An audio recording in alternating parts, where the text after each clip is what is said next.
Good afternoon, everybody. Good afternoon. Hi. So, President Biden's values and agenda won big across the country last night. In Kentucky, Ohio, Pennsylvania, and in Virginia, voters once again sided with President Biden's agenda to stand up for fundamental freedoms and build an economy for the middle class and protect democracy. Now let's turn to Ohio for a second.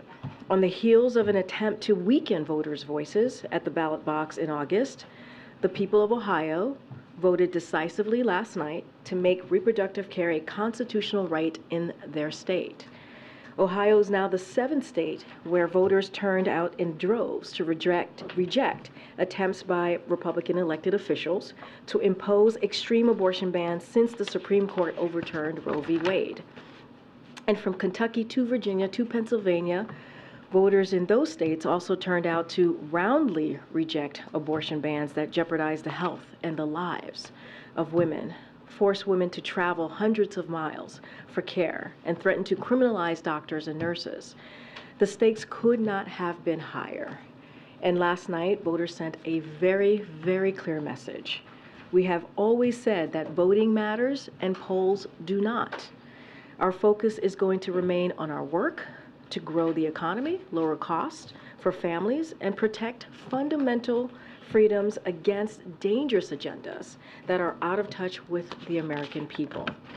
Now I want to turn to what's going to happen at 2 o'clock today. Domestic Policy Advisor Neera Tanden will brief the American Jewish community on the ongoing implementation of the national strategy to counter anti-Semitism, including the administration's response to the rise of anti-Semitic incidences on college campuses.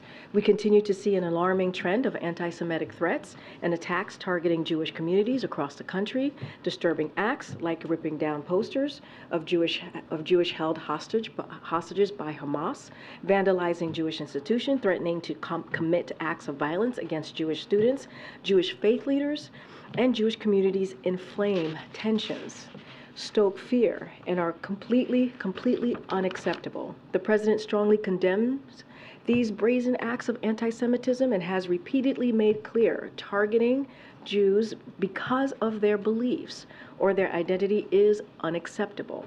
Make no mistake, we will continue to speak out against hate of every dimension. And that is why just last week you heard from this administration. The president and vice president announced that the administration will develop the first U.S. national strategy to counter Islamophobia in the United States. Anti-Semitism, Islamophobia, and other forms of hate have no place in America, and we strongly condemn anyone who seeks to harm Jewish, Muslim, Arab, and Palestinian American or any other communities, and we will certainly continue to speak out. With that, Admiral is here again today just to give any updates on what's happening in the Middle East and take any of your foreign policy questions. Admiral? Thank you. Afternoon, everybody. I think you saw that Secretary Blinken attended a meeting of G7 foreign ministers in Japan.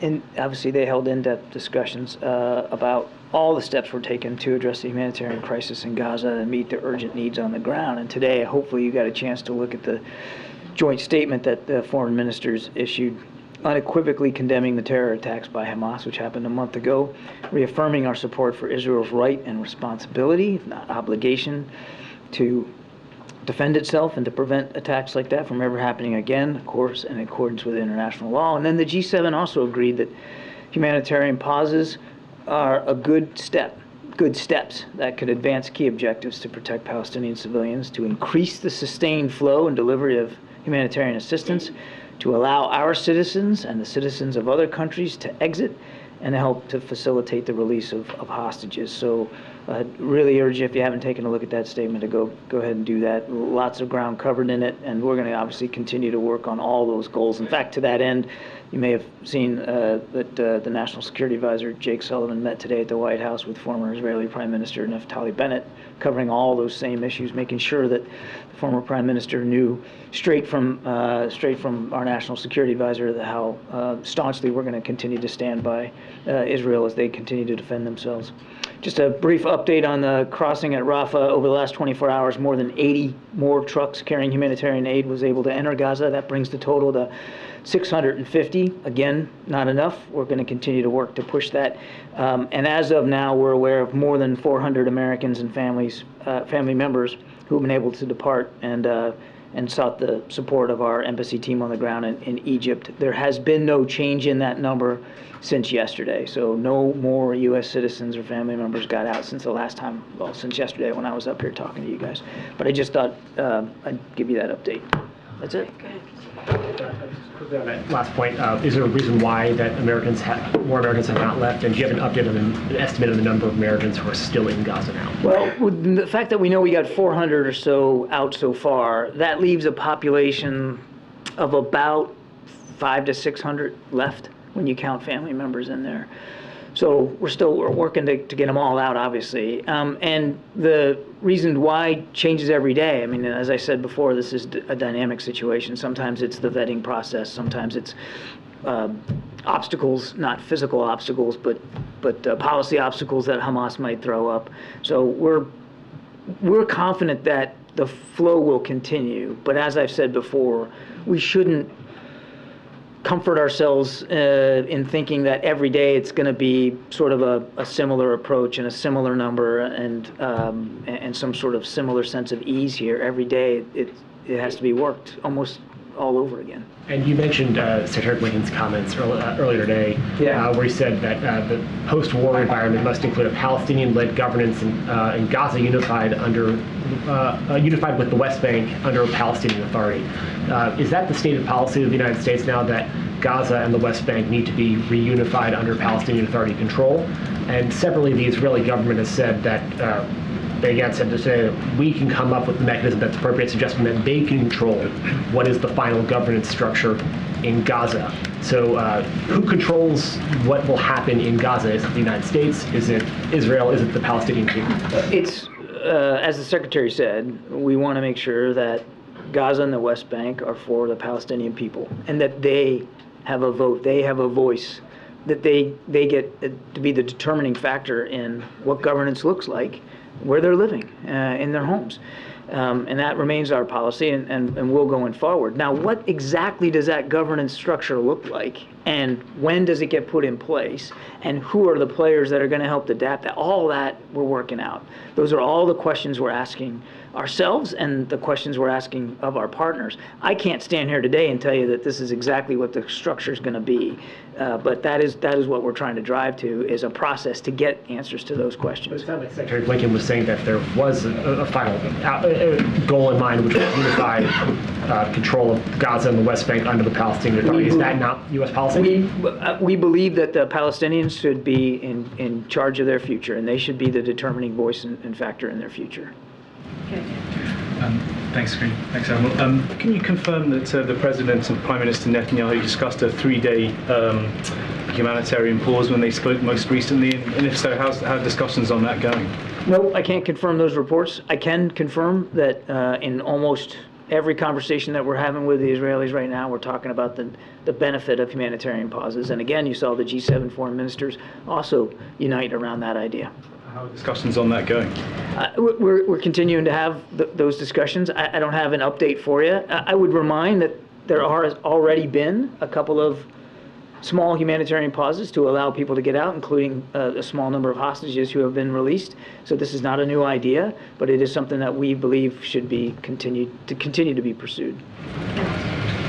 The Secretary of State in his comments today also referred to a, quote, transition period after this conflict. Could you expand on that and explain what does a transition period look like to this administration? I think he was referring to this idea that, and it came up yesterday, where Prime Minister Netanyahu talked about an indefinite period where they would be on the ground. I think he was referring to the idea, the fact that in the immediate aftermath of conflict, it's certainly plausible that for at least some period of time, Israeli Defense Forces are still going to be in Gaza to manage the immediate aftermath and the security situation.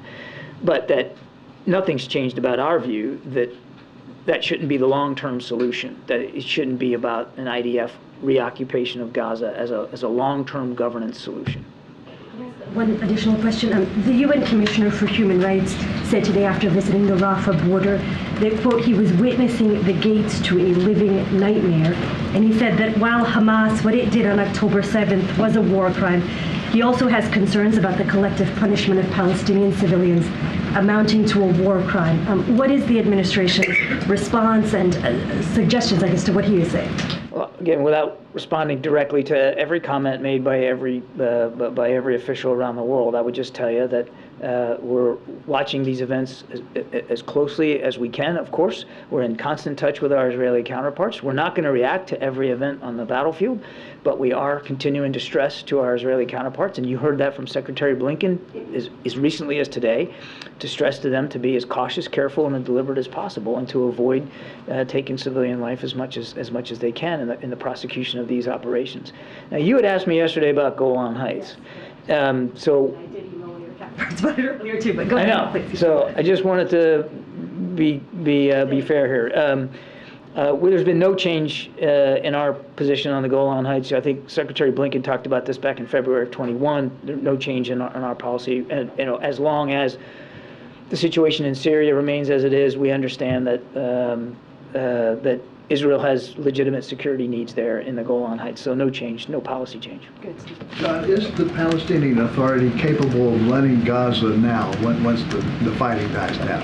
I don't know that, again, we've got a final solution here on how Gaza will be governed, Steve. And obviously the Palestinian Authority would have to be a part of that discussion from the get-go, and as well as with other regional partners. But I just don't know that we've got that solution set nailed down. What we do believe, as Secretary Blinken said, that the Palestinian people should be in charge of their destiny and their future. And when you're trying to get American hostages out, how does that process work? Are you in direct contact with Hamas? We don't have direct communications with Hamas, but some of our partners do, and they've been helpful in that regard.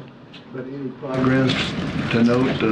I have no specific progress to announce or speak to today, other than that we continue to be focused on trying to get all the hostages out, certainly the American citizens that we know are being held, but all of them.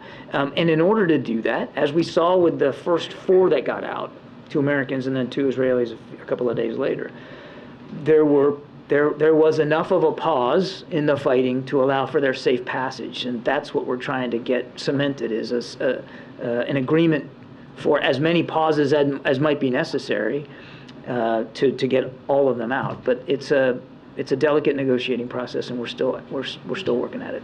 Thanks, Karine. So on that note, John, and thanks for coming again, by the way, should we be thinking about humanitarian pauses in the context of hostages? Because you referenced, the last time the Prime Minister agreed to some, it was to allow hostages out.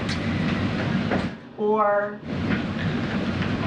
are there other factors, getting more aid in, etc.? I mean, how should we be thinking about this? Because every time it's happened so far, it's for the hostages alone. I would recommend you think about it in terms of all of the above. I mean, obviously, one of the most urgent, pressing needs is to get the hostages, to get their release secured, get them back with their families. That's key priority. But it's also a priority to get aid in, and also to allow for people who aren't hostages to find a way out of Gaza, or ways out of Gaza. So it's all of the above, but the key focus right now is definitely on hostage release. So is the lack of humanitarian pauses a factor in why hundreds of Americans are still stuck there? There are lots of complicating factors to the earlier question I got about why we haven't seen more movement over the last 24 hours. And the need to be able to cross Rafah safely without fear of coming under fire is certainly one of those factors. Thank you. Just to follow up on that hostages, Israeli government sources tell ABC News that Israel won't accept the release of 10 to 15 hostages, that it wants a bigger group, close to 50. Is that a position that the White House agrees with? I am not going to negotiate in public. Can you talk a little bit more about what demands Hamas is making to release these hostages?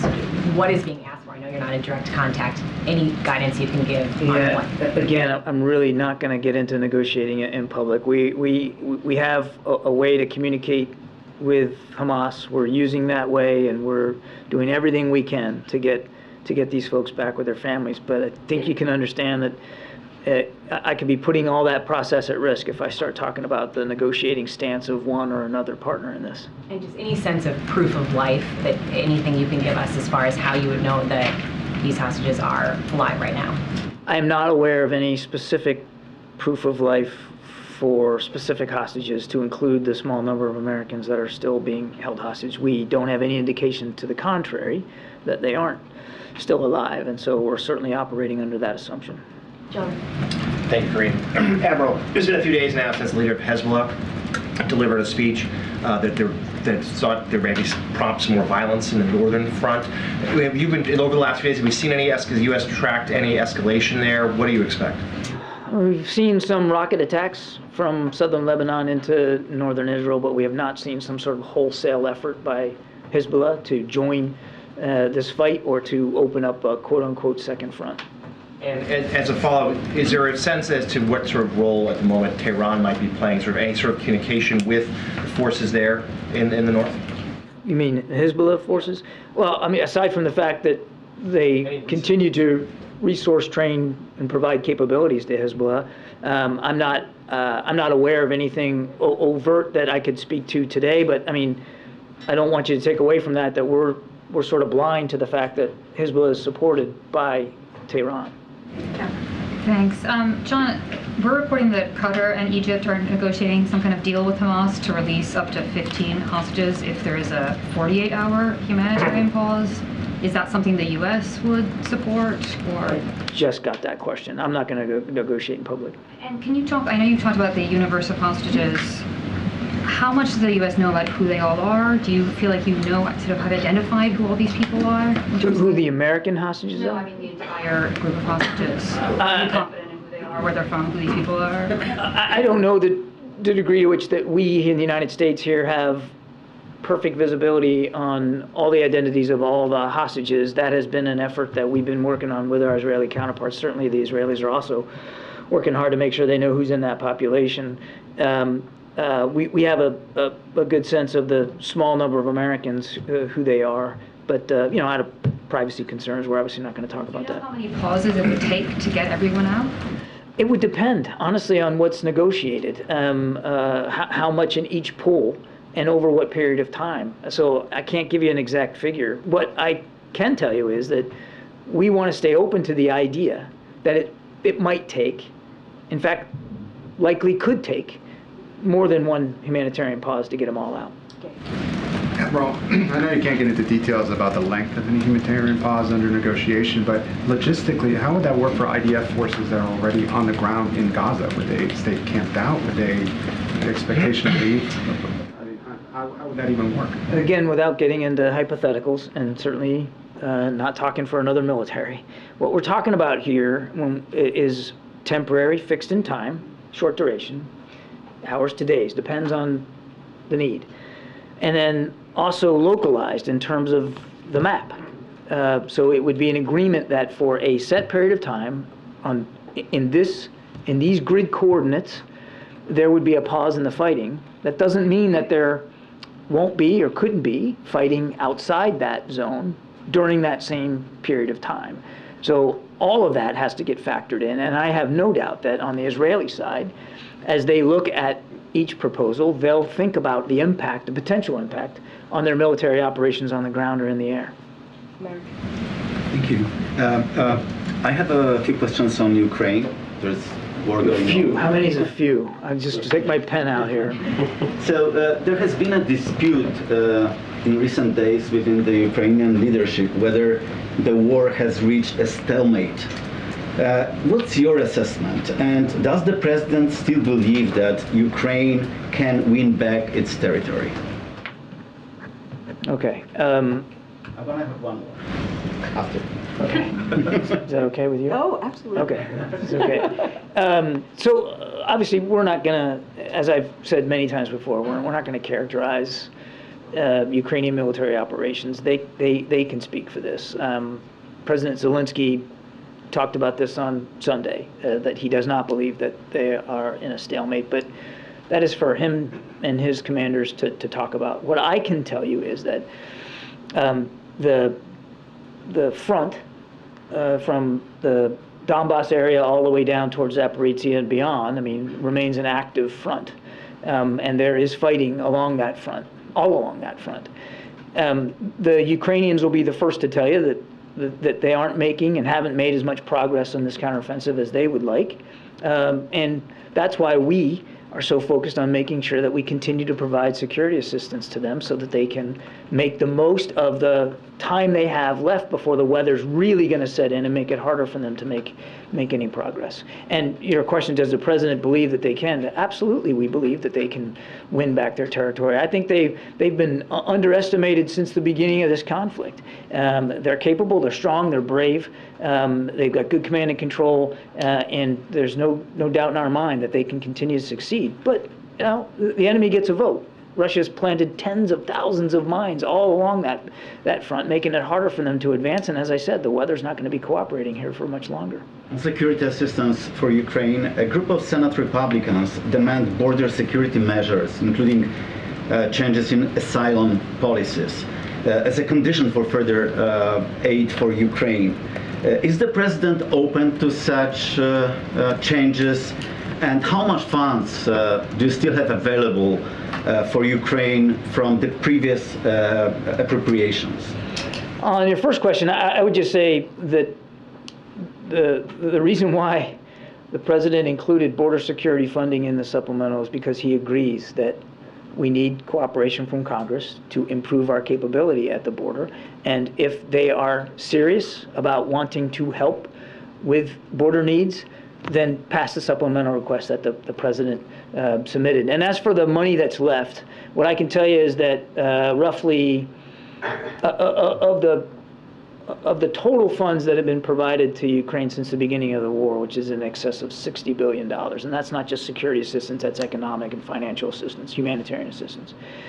We've gone through about 96% of what's left, and greater than 90% of security assistance, replenishment funds have been expended now. And the Defense Department is down to about $1.1 billion of replenishment money left as we head into the wintertime. So as I've said before, the runway is getting shorter, and that's why we need that supplemental request approved. That was a few.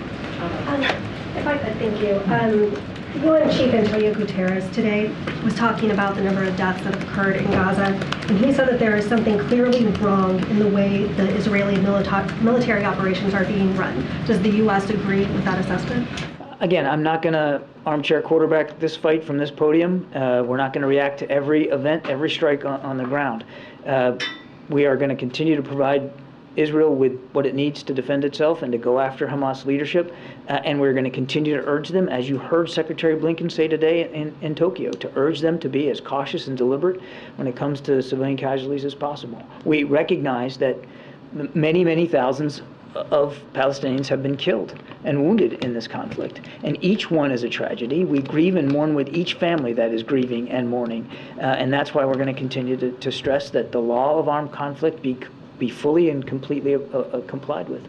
And one thing that falls a little bit under your purview, something that the White House and campaign and the president's allies often say, is that one of his selling points is his leadership on the world stage, pointing to Ukraine, Israel, his ability to reinvigorate NATO. Yeah. But a CNN poll released just yesterday found that only 36% of registered voters believe Biden is an effective world leader, and that Trump, 48% believe he is. Were you surprised by that number, and where do you think the disconnect is? We're not focused on polls at the National Security Council. We're certainly not going to, it's not going to govern the kind of policies that we're developing, the options that we're providing to the Commander-in-Chief, or the way we're executing on those options. We're just not fixated on that. We're fixated on defending and protecting our national security interests around the globe. And again, without going into the litany that would take me probably an hour to get through, I can point to chapter and verse of things that this president has done on the world stage to advance those national security interests. John, does the president think that Israel's plan to oust Hamas is achievable militarily? The president believes, because he's seen it on our own, on on the efforts to go after ISIS and after al-Qaeda, that it is absolutely possible through military and other means to disrupt and degrade, if not decimate, a terrorist network's ability to resource itself, to plan, to operate and execute attacks. We're not going to, again, characterize or analyze publicly Israeli war plans. They should be the ones speaking to that. Right now, they are focused on putting pressure on Hamas leadership, specifically in Gaza City. And they are pursuing that through military means. And again, we're doing everything we can to help them. How important is the timeline to that belief that this is achievable? And the reason I ask is because of this polling that shows Americans are very deeply divided on Israel's counterattack. Only 36% said it's very important or extremely important to provide aid. 40% of Americans said the military response has gone too far, and among Democrats, that number is 58%. So is he at all concerned about backsliding in support for this mission among key constituencies of his base? As a leader who has been, deeply involved in the Middle East for much of his public life, he understands that there's a lot of complex history here, and he also understands that right now there's an awful lot of strong feelings on all sides about what's going on right now. He appreciates that, but he's not going to develop policy options here for the United States or administer our national security interests, again, according to polling data, which shifts and change. He's going to do it based on principles, based on a firm belief in Israel's right to exist as a nation and the Israeli people right to live in peace and security, as well as the Palestinians. And that's going to govern how he makes his decisions with respect to protecting our national interests, to include, Jackie, his firm belief that in the promise of a two-state solution and how we can't abandon that. Will we send American troops into Gaza to get American hostages? There are no plans to put American troops on the ground in combat in this fight, and we are pursuing a series of steps, largely through negotiations, to get our hostages out. Thank you, Karine. John, do you think that Hamas, or do you believe that Hamas is holding all the hostages in Gaza, or do you think there is other groups like Islamic Jihad or maybe others, and do you use the same channel of communication via your partners to trying to deal with them? We don't have a perfect picture about where everybody is, what condition they're in, or how they're being held. We cannot rule out the possibility that other groups than Hamas may have hostages that they're holding. Okay. And yesterday you said there is no red lines militarily for Israel, but is there any political red lines? I think the Secretary alluded to it today, Secretary Blinken, when he said that no transfer of Palestinians and no, in a way, allowing for a security buffer zone that will be on Palestinian land. Is this something that the administration will convey to the Israelis? And I'm sure we've seen the images of thousands, 15,000 actually, of women and children walking on foot with little belongings from northern Gaza to southern Gaza. Do you still believe this is not in breach of international law when an occupying power forces civilian population to move from place to place? Again, I appreciate the efforts to have us react in real time here to events, and I'm just not going to do that. But on the question about permanent displacement, that is not a new policy. Secretary Blinken was reiterating what we have said time and time again since this conflict began, that we do not support and won't support any kind of permanent displacement of Palestinians outside Gaza. Go ahead, Anita. Thank you. I'd like to take another stab at East Asia today, please. First of all, on Monday, as you know, President Biden is meeting Indonesia's president, and he's the leader of the second largest Muslim country in the world. What is his message to President Widodo, and why does the statement that the White House put out about this make no mention of the situation in Gaza when we know that President Widodo is going to a meeting of the Organization of Islamic Cooperation the day before, where that's going to be the main subject? I can't speak to the announcement specifics of the announcements. I mean, if we listed every single topic that every single discussion the president has with every single foreign leader came up, I mean, there'd be no end to these announcements. I mean, I have no doubt that the situation in the Middle East will come up. I don't think you should read anything into the fact that it wasn't in the announcement. I wouldn't worry about that. Clearly, there's a lot on the plate to discuss with the president, and President Biden looks forward to that, particularly when it comes to the security, economic, and diplomatic challenges that remain in the Indo-Pacific. Quickly, can you just confirm, Japanese media is reporting that November 15th is the date of the Biden-Xi meeting. Can you confirm that and just preview that for us, please? No. And no.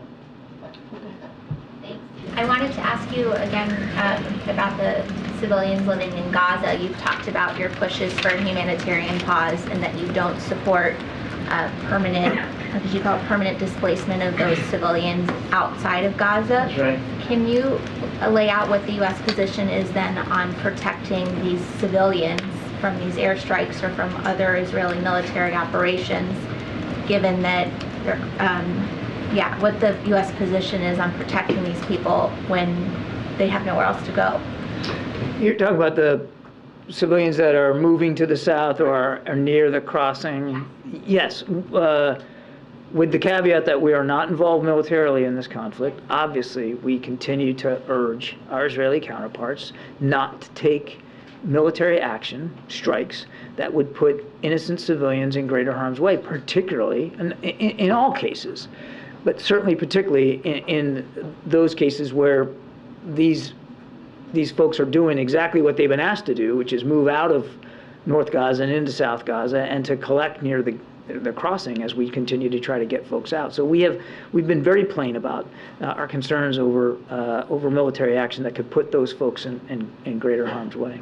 Are you putting any pressure on neighboring countries to take in Palestinians fleeing Gaza temporarily? I know you said you don't support permanent displacement, but what about a temporary solution? That's going to be up to those countries to decide whether they're, what their refugee policies are, and I'm not aware of any specific asks that we're making of other countries to take in a certain number. We understand that most Palestinians, they don't want to leave. I mean, it's home, and we know that some of them are worried that if they were to leave, that they might not be able to go back in. It's not. The most pressing issue right now is the internal displacement of more than 1 million. I think it's like 1.5 million right now, and making sure that they're as safe as possible, to your first question. But I'm not aware of any specific discussions we're having with other countries about refugee resettlement. Thank you. Yes, ma'am. Thanks, Karine. Admiral, thank you. 2 questions. First, on the Middle East, understanding that it's been closed for security reasons, can you say when you think Rafah will reopen fully? Well, I mean, it remains open for stuff getting in. As I said, 80 more trucks overnight, which is a good thing. And I wouldn't characterize it as closed, not in a permanent sense. It's just that we weren't able to make any progress over the last 24 in terms of people getting out. But that doesn't diminish our confidence that we'll be able to continue to get folks out over time. But every day, it's a series of negotiations. Every day, it's a series of discussions about process and procedure and vetting and all that. And, there's going to be some days where we're more successful than others, but we're not considering it permanently closed. And then separately, on the DFC announcement of the $553 million investment in that port terminal in Colombo, I was wondering if you can put that into context as the U.S. tries efforts to kind of counter what you see as China's unsustainable infrastructure lending in the region. Can you talk about the strategy here and how that's working to kind of win over global South countries on that front? Well, so a couple of things. It's not about winning folks over. We're not telling people they can't enter into investment arrangements with the PRC.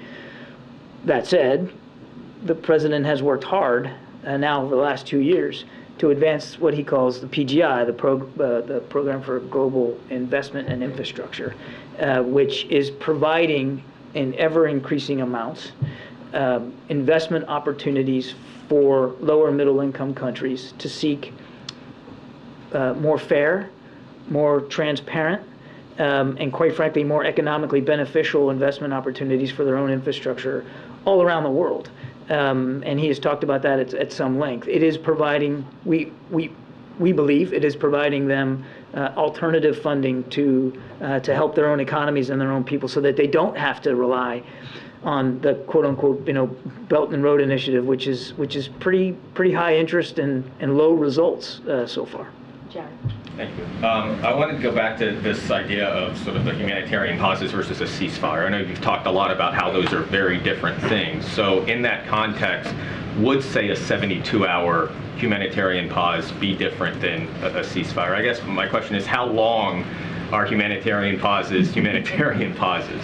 Humanitarian pauses are as long as they need to be for accomplishing whatever the specific purpose is, whether it's hostages out or aid in or just getting people out. I mean, they have to be as long as they need to be.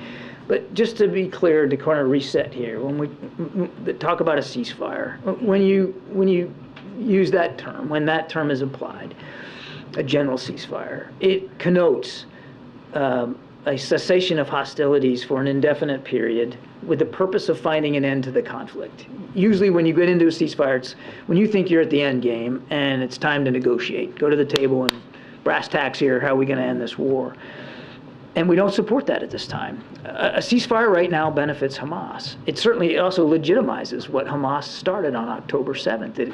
It would give them a propaganda win. See, look, now there's a ceasefire, and so we're going to be an equal party to this, and we have every right to continue to stay in governance in Gaza, and they don't, and they're not. So a ceasefire not only gives them time to plan and execute, but it legitimizes what they started on October 7th, and that's unacceptable to President Biden. It's certainly unacceptable, understandably so, to the Israeli people. A pause is, as I said, temporary, localized, specific purpose. Jenny. Thank you, Karine and Dr. John. I have two questions. Secretary Blinken and Defense Secretary Austin visited South Korea and hold talks with their counterpartners. What role do you expect South Korea to play in the Middle East conflict?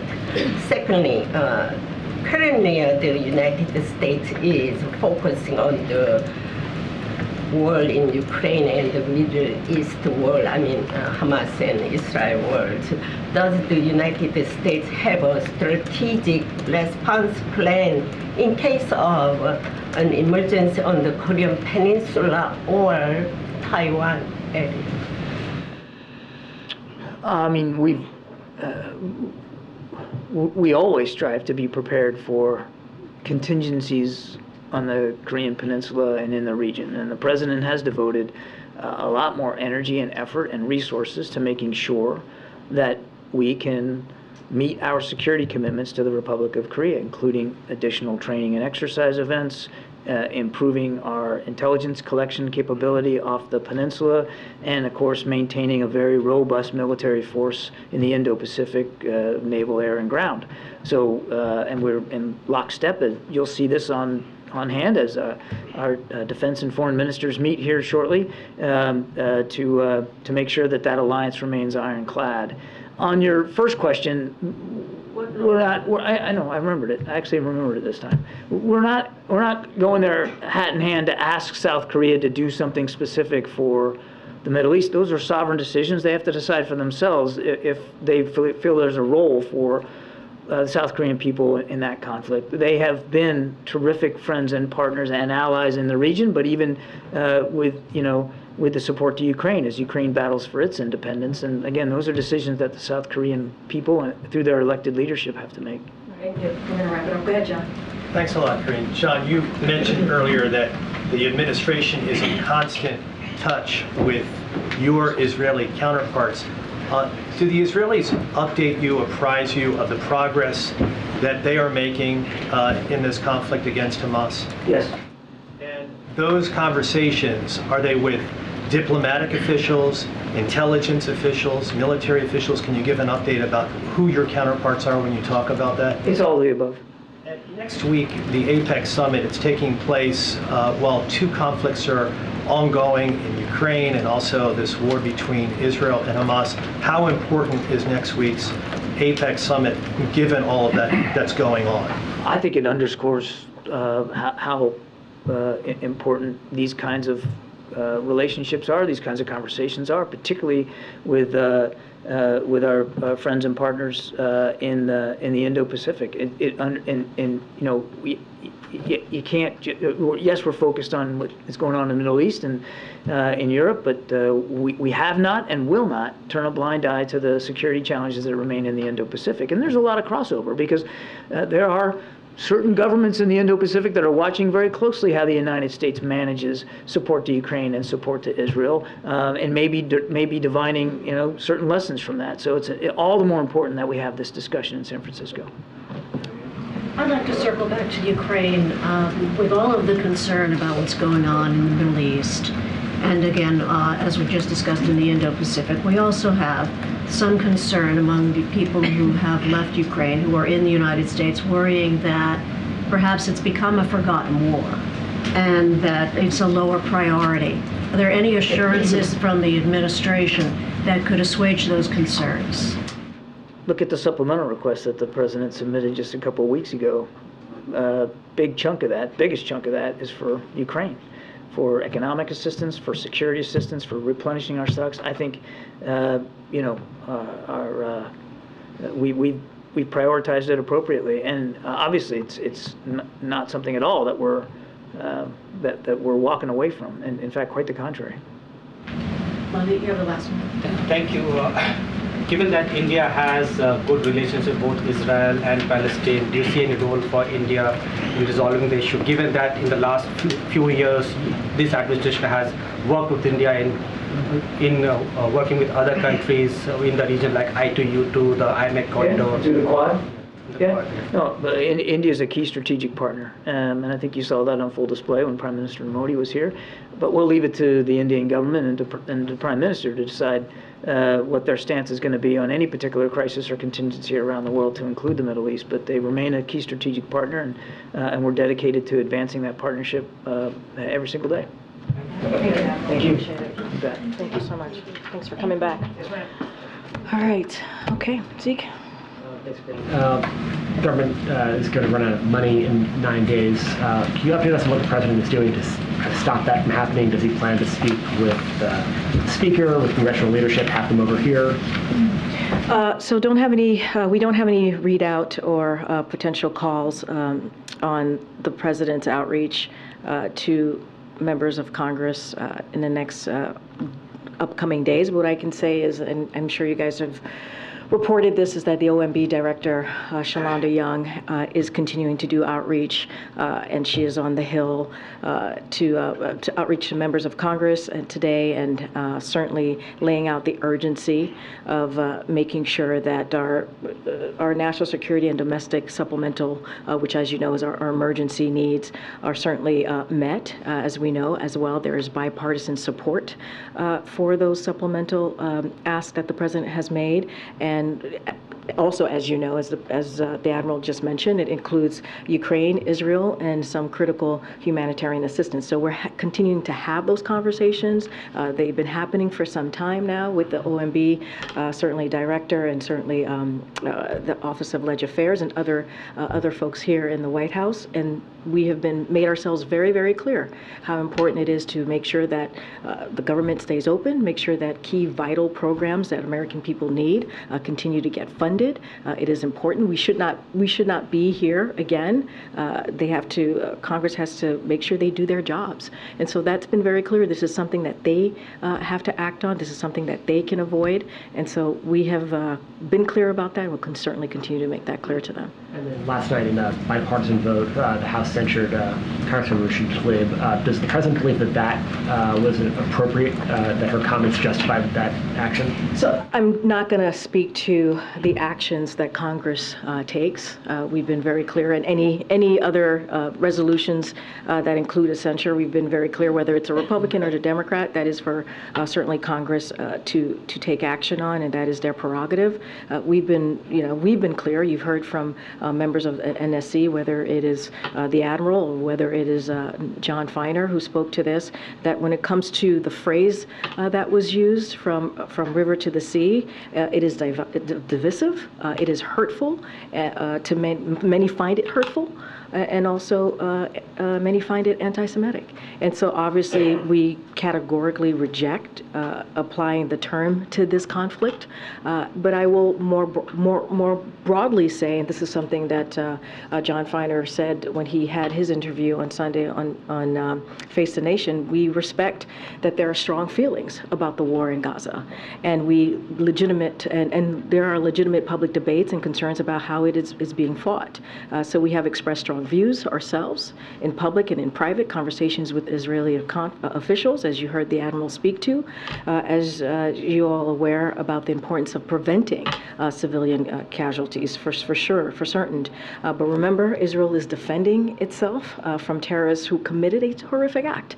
That's what we saw on October 7th, as you all know, and who have taken about 240 people hostage, including American citizens. So not going to speak to the actions that Congress took, but certainly as it relates to that term, we've been very clear. We strongly disagree. Has anyone from the White House reached out to the Congresswoman, and given that she used a phrase that you just described as divisive and potentially anti-Semitic, does the White House plan to have any engagement with her? The President's head of the Democratic Party.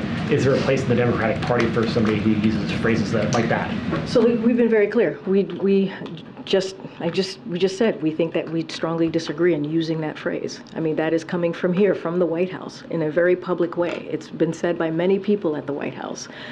So we've been very, very clear about that. I don't have any conversations to read out to you with the Congresswoman. I just don't have anything from here at this time to read out. But look, we've been very clear, very, very clear about using how it is important to be mindful about the language that we use, especially in this time, and we'll continue to speak out to that. Thanks, Karine. What does the president think last night's election results say about his own chances for re-election, if anything?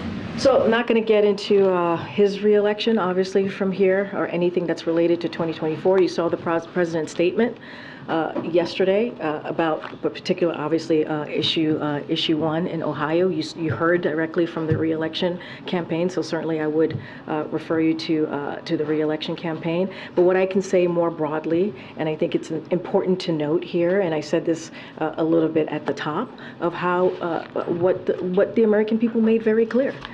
They spoke out loud and clear, and what we believe we saw across the country is that we saw the president's values and agenda win big across the country last night. And this is not just in 2023. We saw this in 2022. We saw this in 2020 as well. And Americans spoke loud and clear, how we need to protect reproductive rights. Women should have we should have the freedom to make a decision on their own health care. That is important.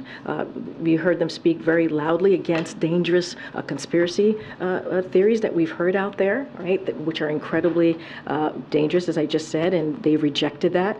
And look, you saw the American people continuing to say that they support the president's agenda. Because if you think about how Governor Beshear ran in Kentucky, he ran on the infrastructure, right? He ran on lowering costs for the American people. Those are parts of the agenda that the president has led on, whether it's the bipartisan infrastructure legislation, whether it's the Inflation Reduction Act, and making sure we're lowering costs for the American people.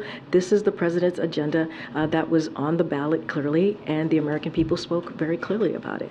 And then just secondly, on the Israel-Hamas war, the majority of the Democratic caucus has sent to the president a letter asking for reassurances that Israel has a viable plan for defeating Hamas and that U.S. military aid will be used in line with humanitarian law, among other things. Has the president responded to these Democrats, and is he prepared to offer those assurances now? So look, I can't speak to any response to the letter. What I can say is, and this is something that Feiner actually spoke to as well any country that receives arms and military aid from U.S. must use them consistent with international and humanitarian law, which is a standard part of our security assistance agreements. So obviously we have been in close communication with Israel throughout this conflict, urging them to do everything possible to avoid civilian casualties. You heard that from the Admiral just now.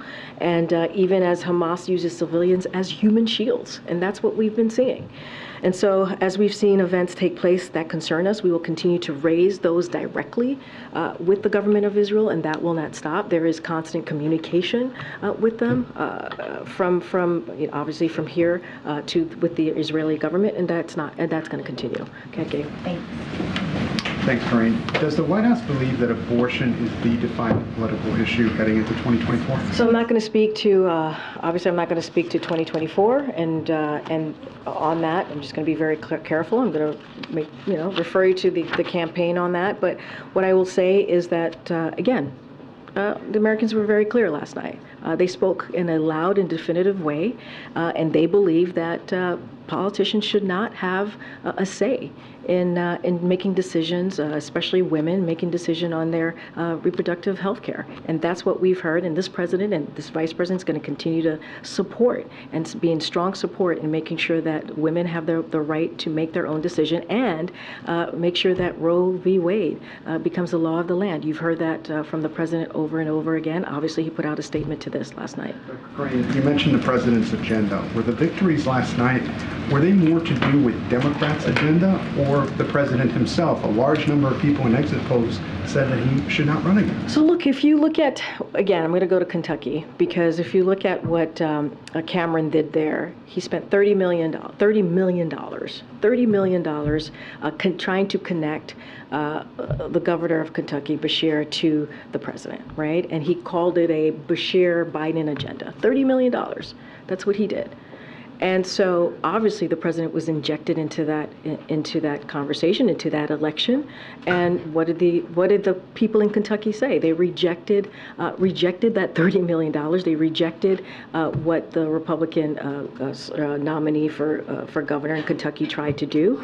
And not only that, as I mentioned just moments ago, Bashir ran on infrastructure. He ran on lowering costs. Those are the president's agenda. But the president didn't go out and campaign himself on that issue. But it is rare for a president. It is rare for a president to go to a state that has been coined by all of you, a deeply red state.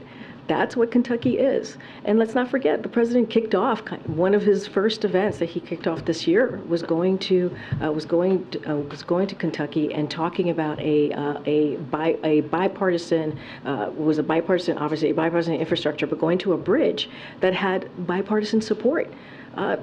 Governor Bashir was there. Mitch, I forgot his name, the Senate leader, Republican leader was there. And so you saw this bipartisan support for this bridge. It was really incredibly important. He literally kicked off this year going there. And so, look, it's very rare for a president to go again to a deeply red state.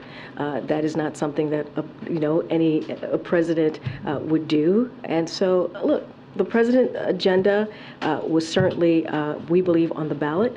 This issue of abortion, right, which we know how extreme Republican electeds have been in putting out national ban.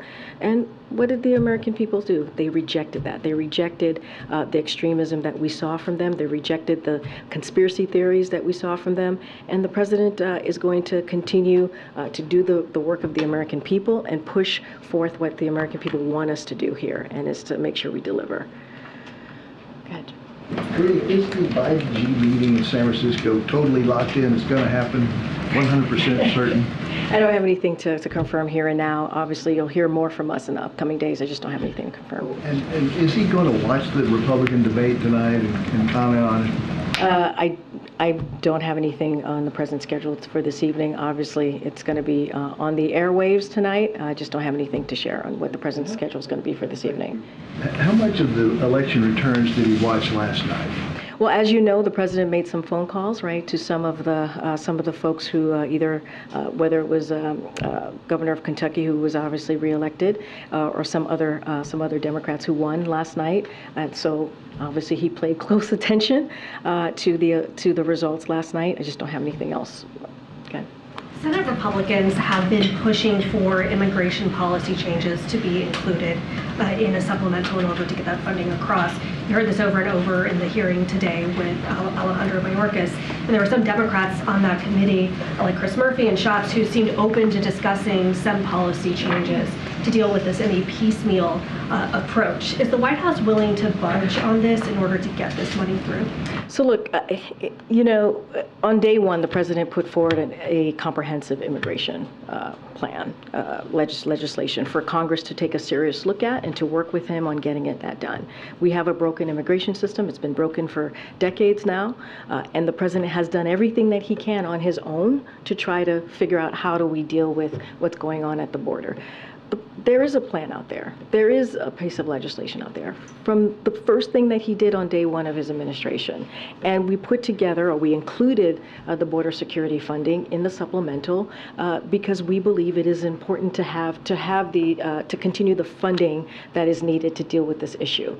And so if Republicans in Congress were serious and are truly, truly serious, they would look at what we presented. I'm not going to negotiate from here on what we would discuss or move forward with, but we've been doing this from day one. From day one, the multiple times that I have talked about border security and asking for Republicans to act, asking for Republicans to meet us in a way to have a real serious conversation on how to deal with the border, we don't see that. We just don't see that. Well, are there border policy concessions is it possible that could be part of this? Well, look, I'm not going to go, point by point on what Republicans are putting forward. Not going to negotiate from here, but we have been doing this since day one of this president's administration, day one, on trying to figure out how do we deal with the border security issue. And he did that by putting forward a piece of legislation that is comprehensive and that deals with immigration in a real way. And what we have seen over and over again is political stunts. And the president's heading to APAC next week, but then right around the corner is that government funding deadline. Is the White House considering any alterations to his schedule or plans? Could he potentially come back a little bit earlier? We don't have any changes to his schedule. Look, this is something that Congress can get done very easily. This is their job, right? Their job to keep the government open. It is up to them to get this done. They have to do their jobs. They have to do this work. They have to keep their commitment. There should not be a government shutdown. The president's going to continue to do the work for the American people, obviously focusing on foreign policy, focusing on national security next week, and that's what we're going to see in APEC. And really important to have those diplomatic conversations, and that's what you're going to see the president do. Go ahead, Jojo. Thanks, Karine. Can you give us a preview of the president's trip to Illinois? And also, I'm wondering, does the president believe that his decision to join auto workers on the picket line made any difference at all in settling this dispute between the workers and the auto companies? So let me get to tomorrow. So tomorrow, obviously, which is Thursday, President Biden is going to deliver remarks and meet with UAW auto workers, UAW President Shawn Fain and Governor J.B. Pritzker in Belvidere, Illinois, to highlight his commitment to delivering for Illinois,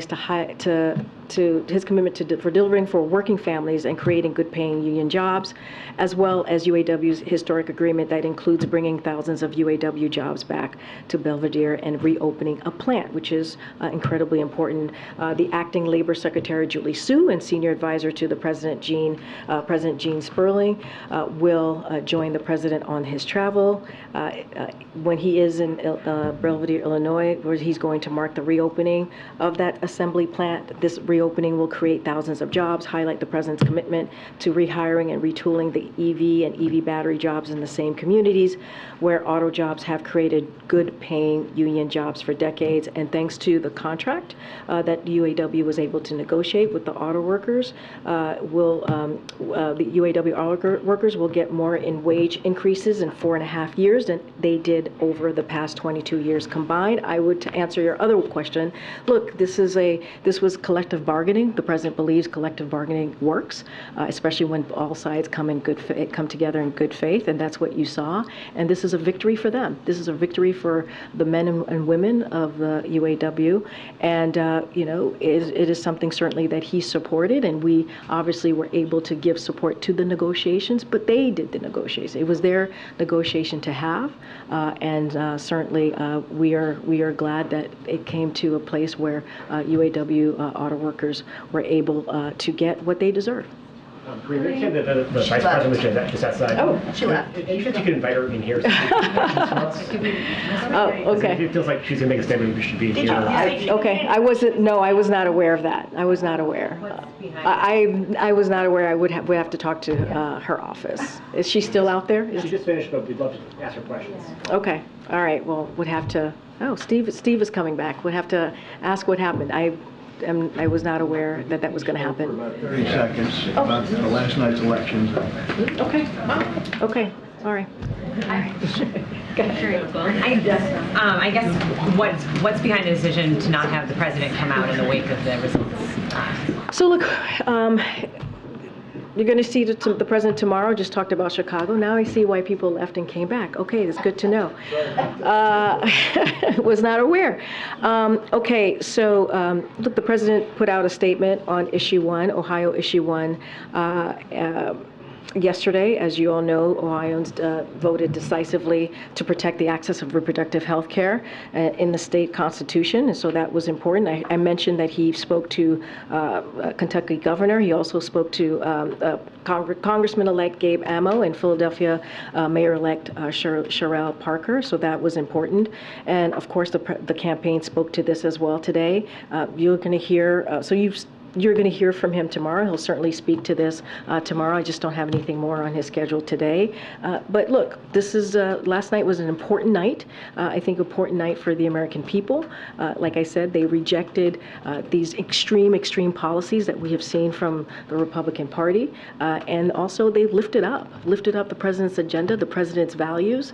And that's also important because what the president has been trying to do from day one is deliver for the American people, whether it's infrastructure, whether it's lowering cost for Americans, whether it is making sure that we protect our democracy. Those are the things that the president has been steadfast on, and this is what we heard from the American people in an overwhelming way. And also, let's not forget reproductive right that played a role in Ohio, in Kentucky, and Virginia. But then, given those wins, how do you explain the president's low approval rating and the disconnect there? And look, I spoke to this yesterday, and what I said is you have to take these polls with a grain of salt, right? And I talked about 2020, right? And what we saw in 2020 and what was being reported then. And what we saw is a president that was able to bring an incredibly strong, diverse coalition to win in 2020. We saw the same thing in 2022. Back in October or in 2022, we kept on hearing about a red wave that didn't materialize. Again, just going into this election,